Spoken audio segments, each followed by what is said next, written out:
Hello दोस्तों, welcome to BSV mode. दोस्तों ये वीडियो उन दोस्तों के लिए जो 2021 में बिहार बोर्ड के लिए 10th का एग्ज़ाम देने वाले हैं। जैसे कि 10th का जो है क्रैश कोर्स है साइंस का। आज जो है साइंस का क्रैश कोर्स का तीसरा दिन है और आपके चैप्टर का नाम है धातु एवं अधातु। यहाँ पर देख सकते हैं पार्ट 3 धातु एवं अधातु। यहाँ पर जो है डे 1 और डे 2 का जो है वीडियो ऑलरेडी इस चैनल पर अपलोड कर दिया गया है। और मैं आपको बता दूँ कि क्रैश कोर्स का जो है डेली का 10 बजे आपको जो है वीडियो अपलोड कर दिया जाता है। सो आप जो है मॉर्निंग के 10 बजे तो आप जो है सारे क्रैश कोर्स के वीडियो को जो है आप लोग वॉच कर लीजिए। तो ज़्यादा समय नहीं लेते हुए चलिए वीडियो को स्टार्ट करते हैं। और मैं आपको बता दूं कि ये क्रैश कोर्स सीरीज जो है आपको मैक्सिमम 20 दिन में जो है ख़त्म कर दिया जाएगा। उसके बाद आपका जो है अगले सब्जेक्ट पर ध्यान दिया जाएगा। सो चलिए वीडियो को स्टार्ट करते हैं। आपका पहला क्वेश्चन है मैं आपको बता दूं कि एनसीईआरटी का जो बुक है उससे इसमें इस क्रैश कोर्स में क्वेश्चन लिया जाता है और उसका आंसर भी प्रोवाइड किया जाता है। तो इसमें सारे एनसीईआरटी के सारे जितने भी सवाल हैं उन सभी का आंसर आपको इसमें मिल जाएगा। सो आप एनसीईआरटी के बुक आप निकाल लीजिए और देखिएगा कि ये सब प्रश्न है या नहीं है। सो आपका पहला प्रश्न है ऐसी धातु का उदाहरण दीजिए, ऐसी धातु का उदाहरण दीजिए जो, ठीक है, ऐसी धातु का उदाहरण दीजिए जो क्या है कि कमरे के ताप पर द्रव होती है और चाकू से आसानी से काटा जा सकता है और ऊष्मा की सबसे अच्छी चालक होती है और ऊष्मा की कुचालक होती है। तो यहाँ पर चालक और ऊष्मा की कुचालक भी होती है, तो वो है मरकरी। यानी इसके बारे में मैं बता दूँ आपको। यहाँ पर देखिए, आपको यहाँ पर उत्तर में दिया गया है ए करके। उसके बाद यहाँ पर देख सकते हैं आप सारे क्वेश्चन का जवाब दिया गया है कि ए का यहाँ पर मरकरी दिया हुआ है, बी का जो है यहाँ पर सोडियम, लिथियम एंड पोटेशियम दिया हुआ है। उत्तर यहाँ पर लिखा गया है और ए बी सी डी का जैसे आपको क्वेश्चन पूछा गया है उसका जवाब यहाँ पर नीचे में दिया गया है। यहाँ पर जैसे डी का जो ऊष्मा की कुचालक होती है तो लेड और मरकरी हो जाएगी। तो मैं आपको बता दूँ कि आप जो है वीडियो को पॉज करेंगे, यानी वीडियो को रोकेंगे और रोक कर वीडियो को जो है नोट डाउन अपने नोटबुक में कर लेंगे इन क्वेश्चन का आंसर को। मैं आपको बता दूं कि आप जो है वीडियो को पॉज कीजिएगा। अगर मैं एक एक लाइन पढ़ के बताऊं तो ये वीडियो लंबा हो जाएगा, इसलिए जो है आप लोग वीडियो को रोकिएगा और वीडियो को इस सारे सवालों के जवाब को आप जो है नोट कर लीजिएगा अपने नोटबुक में। सो चलिए आपका नेक्स्ट क्वेश्चन है आघातवर्धे और तन्य का अर्थ बताइए। ये वीवीआई प्रश्न है, ये वीवीआई प्रश्न है, आप इसको टिक आउट कर लीजिए। आघातवर्धे और तन्य का अर्थ बताइए। यहाँ पर इसका आंसर लिखा गया है। आंसर जो आप यहाँ से यहाँ तक जो है नोट डाउन कर सकते हैं। उसके बाद आपका नेक्स्ट प्रश्न है कि सोडियम की केरोसिन में डुबोकर क्यों रखा जाता है। सोडियम के केरोसिन में क्यों डुबोकर रखा जाता है, आंसर यहाँ से लिख लीजिएगा। उसके बाद आपका नेक्स्ट प्रश्न है इन अभिक्रियाओं के लिए समीकरण लिखिए। पहला तो है आपका भाप के साथ आयरन और जल के साथ कैल्शियम तथा पोटेशियम, दोनों की जो है अभिक्रिया का समीकरण इक्वेशन लिखना है। यहाँ पर देखिए एक का ये है और एक का जो है ये दूसरा नंबर प्रश्न का ये है। उसके बाद इसका नोट करने के बाद आपका तीसरा नंबर प्रश्न है ए बी सी एवं डी 4 धातुओं के नमूनों को लेकर एक दूसरे करके एक निम्न विलयन पर डाला गया जिसमें प्राप्त परिणाम को निम्न प्रकार से जो है सारणीबद्ध किया गया है। यहाँ पर इस सारणी का उपयोग करके धातु ए बी सी डी का संबंध निम्न प्रकारों से दीजिए। ए बी सी डी करके आपको यहाँ पर प्रश्न दिया गया है सी करके।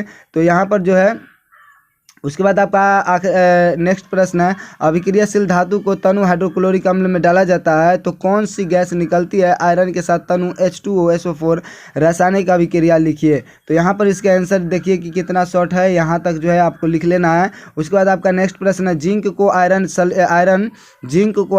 सल्फेट के विलयन में डालने पर क्या होता है, इसकी रासायनिक समीकरण लिखिए। यहाँ तक इसका आंसर नोट डाउन कर लेंगे। उसके बाद आपका नेक्स्ट प्रश्न है कि सोडियम ऑक्सीजन मैग्नीशियम के लिए इलेक्ट्रॉन बिंदु की संरचना लिखिए। यहाँ पर जो पहला और दूसरा जो है इलेक्ट्रॉन के हस्तांतरण के द्वारा Na2O एवं H2O की निर्माण दर्शाइए। इन यौगिक के जो है आयरन की उपस्थिति के बारे में बताना है। तो इसका जवाब जो है इसमें थोड़ा सा मिस कर दिया गया है।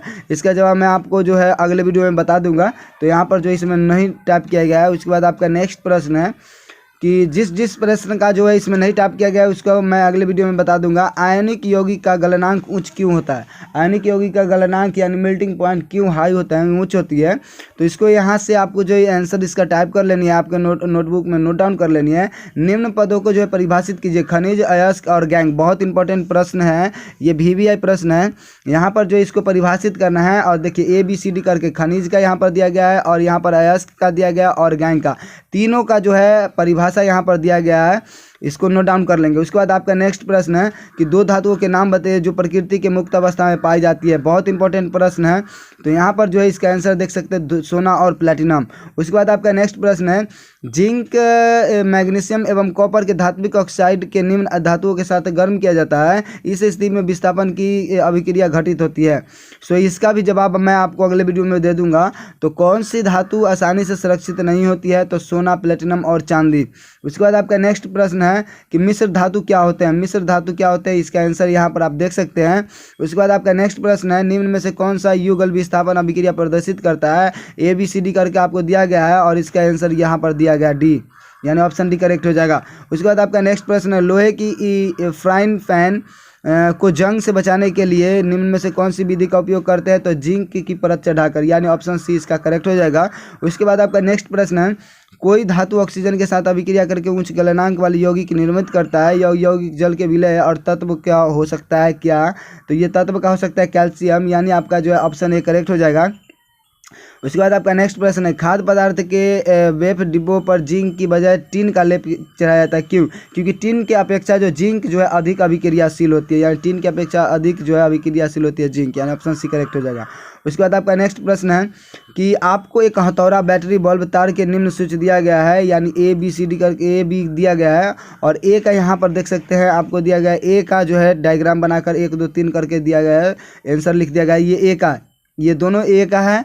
उसके बाद B जो है यहाँ पर देख सकते हैं धातु एवं अधातुओं के विभेदन के लिए इन परीक्षणों का उपयोगिताओं के लिए आकलन दीजिए। तो यहाँ पर B का आंसर जो है लिखा गया है, यहाँ पर देख सकते हैं। उसके बाद आपका नेक्स्ट प्रश्न है उभयधर्मी ऑक्साइड क्या होते हैं? 2 उभयधर्मी ऑक्साइड का जो है उदाहरण दीजिए। VVI प्रश्न है, इसको जो है आप टिक आउट करेंगे, ये VVI प्रश्न है, 6ठा नंबर प्रश्न कि क्या है कि ऐसे धातुओं के यहाँ पर देखिए आंसर लिख दिया गया है यार, यहाँ तक लिखेंगे इसका आंसर, ठीक है? ये आप उदाहरण सहित लिखेंगे ताकि आपको जो है पूरे नंबर मिले। 2 धातुओं के नाम बताइए जो तनु अम्ल के से हाइड्रोजन को विस्थापित कर देंगे तथा 2 धातुओं का ऐसा नहीं कर सकती है। तो यहाँ पर आपका आंसर दिया गया मैग्नीशियम और कैल्शियम धातु है जो तनु अम्ल के हाइड्रोजन विस्थापित कर देंगे, जबकि कॉपर। यहाँ पर इसका आंसर जो है यहाँ से टाइप करेंगे, नोट डाउन करेंगे, वीडियो को पॉज करेंगे और नोट कर लेंगे। उसके बाद आपका नेक्स्ट प्रश्न है किसी धातु M के विद्युत अपघटन परिष्करण में आप एनोड, कैथोड और विद्युत अपघटन कैसे बनाएंगे? तो इसका आंसर जो है यहाँ से यहाँ तक आप जो इसका नोट डाउन कर लेंगे, यहाँ तक आपको नोट डाउन करते आना है, यहाँ तक आपको नोट डाउन करनी है। उसके बाद आपका नेक्स्ट प्रश्न है कि लोहे के जंग से बचाने के लिए 2 तरीके बताएं। लोहे के जंग से बचाने के लिए 2 तरीके बताएं, यहाँ तक इसका आंसर जो है हम नोट डाउन करेंगे। उसके बाद नेक्स्ट प्रश्न है ऑक्सीजन के साथ संयुक्त होकर अधातु कैसी ऑक्साइड बनाती है? इसका आंसर यहाँ से आप नोट डाउन कर लेंगे। उसके बाद आपका नेक्स्ट प्रश्न है कि कारण बताइए, ठीक है ना? यहाँ पर ABCD करके आपको जो है कारण बताना है। तो यहाँ पर देखिए ये ABCD करके ही आपको जो है आंसर दिया गया है, यहाँ से हम इसको नोट डाउन करते हुए आएंगे। उसके बाद आपका नेक्स्ट प्रश्न है 13वां नंबर प्रश्न कि आपने तांबा की मलिन बर्तनों को नींबू इमली के रस के साफ करते अवश्य देखा होगा, यह खट्टे पदार्थ के बर्तन के साफ क्यों कर देता है? VVI प्रश्न है, यहाँ पर इसका आंसर दिया गया है, इसको नोट डाउन कर लेंगे। उसके बाद आपका नेक्स्ट प्रश्न है रासायनिक गुणधर्मों के आधार पर धातु एवं अधातुओं के विभेद कीजिए। तो यहाँ पर देखिए धातुओं के विभेद किया गया है, ये रासायनिक गुणधर्म धातु का और ये जो अधातु का, इसको यहाँ से नोट डाउन करते हुए नीचे की ओर जाएंगे और यहाँ तक इसको जो है हम नोट डाउन कर लेंगे। उसके बाद आपका नेक्स्ट प्रश्न है कि 15वां नंबर एक व्यक्ति प्रत्येक घर में सुनार बनकर जाता है, उसके पुराने एवं मलिन सोने के आभूषण को जैसे पहले की चमक पैदा करने की ढोंग रचाया। यह संदेह किए बिना महिला अपने सोने का कंगन दे देती है, वह जिस विशेष विलयन में डाला जाता है कंगन के चमकने लगते हैं, वह विलयन जो अत्यंत कम हो जाते हैं। वह महिला बहुत दुखी होती है और जो है तर्क वितर्क के पश्चात उस व्यक्ति के झुकना पड़ता है। और यहाँ पर देख सकते हैं कि इस तरह से आप उस विलेन की प्रकृति के बारे में क्या बता सकते हैं। आंसर यहाँ पर आप देख सकते हैं, लिख लीजिएगा। उसके बाद आपका नेक्स्ट प्रश्न है, जब गर्म जल का टैंक बनाने में तांबा का उपयोग होता है परंतु इस बात यानी लोहे की मिश्र धातु का नहीं होता है, इसका कारण बताइए। इसका आंसर जो है यहाँ पर कारण बताया गया है, आप इसको जो है नोट डाउन कर लेंगे। उसके बाद आपका नेक्स्ट प्रश्न है, धातु क्या है। बहुत इंपॉर्टेंट प्रश्न है, धातु क्या है, इसको जो है यहाँ तक नोट डाउन करेंगे। और धातु क्या है, इसको भी यहाँ तक जो है नोट डाउन कर लेंगे। वीडियो को पॉज करेंगे और लिखेंगे। खनिज क्या है, यहाँ पर देख सकते हैं इंपॉर्टेंट प्रश्न है, खनिज क्या है, तो ये सारे इंपॉर्टेंट प्रश्न है। खनिज का आंसर लिख लेंगे। अयस्क क्या है, अयस्क का आंसर जो है नीचे की ओर लिखते हुए जाएंगे और यहाँ तक इसको लिख लेंगे। और गैंग क्या है, जैसे कि मैंने परिभाषित किया था, वो पहले भी मैंने बताया था ये खनिज अयस्क के बारे में। धात्विक एवं धात्विक एवं या धातु क्रम क्या है, यहाँ पर ये दोनों का मतलब सेम ही होता है, आंसर लिख लीजिएगा। निष्पातन क्या है, ये आप जो है यहाँ से इसको लिखते हुए जाएंगे। उसके बाद आपका नेक्स्ट क्वेश्चन है, अयस्क का समृद्धिकरण जो है क्या है, इसका आंसर यहाँ से यहाँ तक नोट डाउन करेंगे।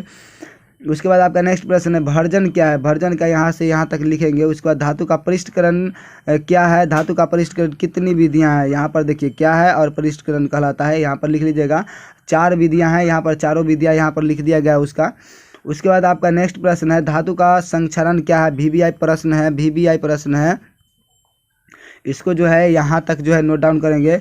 उसके बाद आपका नेक्स्ट प्रश्न है, रबड़ का वाल्विनीकरण क्या है, तो इसको हम यहाँ तक नोट डाउन करेंगे। उसके बाद आपका नेक्स्ट प्रश्न है, आघातवर्धे और तन्यता का क्या अभिप्राय है, ये पहले भी मैंने बताया था। आघातवर्धे का यहाँ पर डिफिनेशन लिख लीजिएगा। मिश्र धातु क्या है, यहाँ पर इसको लिखेंगे। वीवीआई प्रश्न है, धातुओं के संचरण रोकने के लिए 2 विधियों के लिखे, तो 2 विधि यहाँ पर आपको जो है लिख दिया गया है। दोनों विधियों को यहाँ तक जो है नोट डाउन कर लेंगे। उसके बाद आपका नेक्स्ट प्रश्न है, यह सद लेपन यानी जस्तीकरण या गैल्वेनीकरण क्या कहलाते हैं। देखिए, यह सद लेपन कहिए या जस्तीकरण कहिए या गैल्वेनीकरण कहिए, किसी भी भाषा में आपको दिया जाए तो आप जो है यहाँ पर ये इसका आंसर लिख लीजिएगा कि किसी धातु पर जस्ता का लेपन प्रक्रिया को जस्तीकरण, गैल्वेनीकरण या सद लेपन कहते हैं। उसके बाद आपका नेक्स्ट प्रश्न है, अयस्क की समृद्धि करने की विधियों का वर्णन करें, तो यहाँ पर जो है हम इसका उत्तर देख सकते हैं, द्रव्य की चालित ढलाई और फेन प्लवन प्रक्रम, तो ये दोनों को हम यहाँ से नोट डाउन करेंगे। और इसको जो है नोट डाउन करते हुए यहाँ पर फिगर भी इसको जो है बनाते हुए चलेंगे। ठीक है, ये लॉन्ग टाइप का क्वेश्चन है, इसको जो है यहाँ पर 4 तक आपको लिख दिया गया है, तो चारों को नोट डाउन करेंगे 16वां नंबर प्रश्न के लिए। अपचयन क्या है, अपचयन क्या है, यहाँ पर इसका आंसर आप लिख लीजिएगा। और उसके बाद 1 अंक वाले प्रश्न है, यहाँ पर देखिए 2 धातुओं के नाम लिखिए जो ऊष्मा के सर्वाधिक चालक है, तो चांदी एवं कॉपर हो जाएगा। 2 सबसे अधिक आघातवर्धे धातु का नाम लिखिए, तो सोना एवं चांदी हो जाएगा। उसके बाद 2 ऐसे धातुओं के नाम लिखिए जिसे चाकू से आसानी से काटा जा सकता है, तो सोडियम तथा पोटेशियम हो जाएगा। उसके बाद आपका नेक्स्ट क्वेश्चन है कि उन 2 धातुओं के नाम लिखिए जिसका गलनांक इतना कम होता है कि हाथ पर रखते ही वो पिघल जाते हैं, तो वो आपका गैलियम और सीजियम हो जाएगा। एक धातु तथा अधातु के नाम बताइए जो कक्ष ताप पर द्रव अवस्था में पाई जाती है, वो आपका हो जाएगा पारा धातु, ठीक है ना। और अधातु में ब्रोमीन हो जाएगा। उसके बाद आपका नेक्स्ट प्रश्न है, एक ऐसी अधातु का नाम बताइए जो सतह के चमकदार होते हैं, तो आयोडीन, आयोडीन जो चमकदार होती है। बहुत इंपॉर्टेंट प्रश्न है ये सब। धातु एवं अधातु किस प्रकृति के ऑक्साइड बनाते हैं, तो यहाँ पर देख सकते हैं धातु क्षारकीय ऑक्साइड तथा अधातु अम्लीय ऑक्साइड बनाते हैं। उसके बाद आपका नेक्स्ट प्रश्न है, यहाँ पर देख सकते हैं, तो यहाँ पर आपका नेक्स्ट प्रश्न है कि कार्बन के उस अपरूप के नाम बताइए जो अभी तक ज्ञात सर्वाधिक कठोर पदार्थ है, तो इसका करेक्ट आंसर हो जाएगा आपका हीरा। उन 2 धातुओं के नाम लिखिए जो पानी में रखने पर तैरने लगते हैं, तो आपका आंसर हो जाएगा कैल्शियम तथा मैग्नीशियम, ठीक है। उसके बाद आपका नेक्स्ट प्रश्न है कि कौन सी 2 धातुएं तथा तनु नाइट्रिक अम्ल के साथ अभिक्रिया करने पर हाइड्रोजन गैस उत्पन्न करता है, तो वो हो जाएगा मैग्नीशियम और मैग्नीज। उसके बाद आपका नेक्स्ट प्रश्न है, सोडियम तथा पोटेशियम धातु को केरोसिन में क्यों डुबो कर रखा जाता है, तो इसका पहले भी आपको आंसर दे दिया गया था, यहाँ तक आप इसको नोट डाउन कर लेंगे यहाँ से। उसके बाद आपका नेक्स्ट प्रश्न है, मैग्नीशियम धातु को जब हवा में मैग्नीशियम धातु जब हवा में जलती है तो इसकी लौ का रंग कैसा होता है, तो वो हल्का नीला हल्का हरा और नीला होता है, ठीक है ना, नीला और हरा।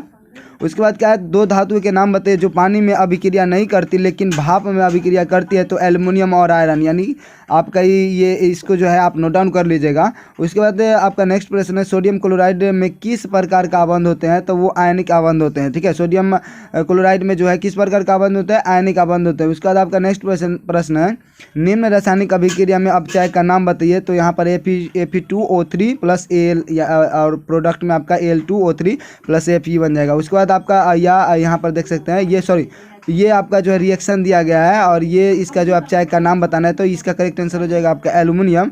उसके बाद आपका नेक्स्ट प्रश्न है उस विधि का नाम बताइए जिसके द्वारा सक्रियता श्रेणी में सबसे ऊपर स्थित धातुओं को निष्कर्षित किया जाता है, तो विद्युत अपघटन ऑप्शन। उसके बाद आपका नेक्स्ट प्रश्न है धातुओं के निष्कर्षण के सामान्यतः उपयोग में लाए जाने वाले एक सस्ते अपचायक के नाम लिखिए, तो इसका करेक्ट आंसर हो जाएगा कार्बन। विद्युत अपघटन परिष्करण में अशुद्ध धातुओं से बनी इलेक्ट्रॉन कौन सी तथा शुद्ध धातुओं से बनी इलेक्ट्रॉन कौन सी है, तो यहाँ पर इसका आंसर है ये, इतना तक आप जो इसका नोट डाउन कर लेंगे, ठीक है। उसके बाद आपका नेक्स्ट प्रश्न है तांबे के विद्युत अपघटन परिष्करण में उपयोग होने वाले विद्युत अपघटन का नाम लिखिए, तो अम्लीकृत कॉपर सल्फेट का विलयन। उसके बाद क्या अमलगम किसे कहते हैं, अमलगम किसे कहते हैं यहाँ पर देख सकते हैं यदि कोई एक धातु पारद है तो इसकी मिश्र धातु को अमलगम कहते हैं। उसके बाद आपका नेक्स्ट प्रश्न है लोहे से स्टेनलेस स्टील कैसे प्राप्त किया जाता है, तो इसका आंसर जो यहाँ से यहाँ तक आप जो है नोट डाउन कर लीजिएगा। उसके बाद क्या है मिश्र धातु किसे कहते हैं, यहाँ तक इसको जो है नोट डाउन करेंगे। और उसके बाद क्या है कि तांबा और जस्ते से बने एक मिश्र धातु का नाम पीतल, बहुत इंपॉर्टेंट प्रश्न है, पूछा भी गया है 19 में। उसके बाद तांबा और टीन से बने एक मिश्र धातु का नाम बताइए कांसा, ठीक है, तांबा और टीन से कांसा। उसके बाद आपका नेक्स्ट प्रश्न है सीसा और टीन से बने मिश्र धातु का नाम सोल्डर और सोल्डर का उपयोग लिखिए, तो उपयोग यहाँ से आप लिख लीजिएगा। उसके बाद क्या शुद्ध सोने का उपयोग आभूषण बनाने में क्यों किया जाता है, यहाँ पर इसका आंसर जो है आप यहाँ तक नोट डाउन कर लेंगे। उसके बाद आपका नेक्स्ट प्रश्न है कि सोने के शुद्ध सोने का आभूषण बनाने में योग्य कैसे होता है, तो इतना तक इसका नोट डाउन कर लेंगे। उसके बाद आपका नेक्स्ट प्रश्न है 2 अंक प्रश्न के लिए, ठीक है। उसके बाद यहाँ पर आपका दूसरा 2 अंक के लिए ये सब क्वेश्चन है एल्युमिनियम के अयस्क के कार्बन के द्वारा अपचयित करके एल्युमिनियम क्यों नहीं प्राप्त किया जा सकता, तो यहाँ तक इसका जो है आंसर यहाँ से यहाँ तक इसका नोट डाउन कर लेंगे।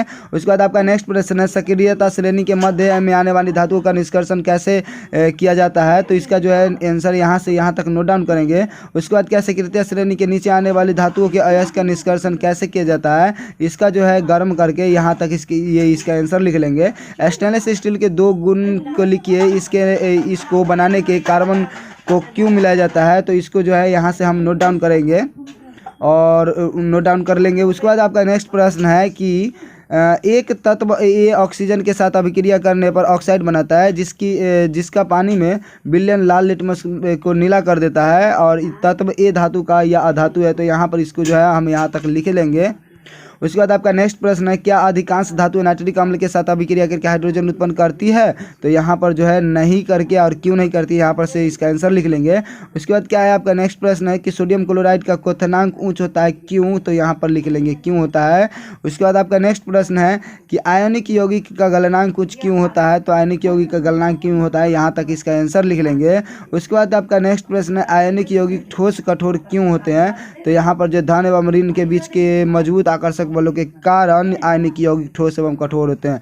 सो आई होप ये वीडियो आप लोगों को अच्छा लगा होगा, क्रैश कोर्स का पार्ट 3 आपको अच्छा लगा होगा। मिलते हैं आपसे नेक्स्ट वीडियो में पार्ट 4 में, तब तक के लिए जय हिंद, वंदे मातरम।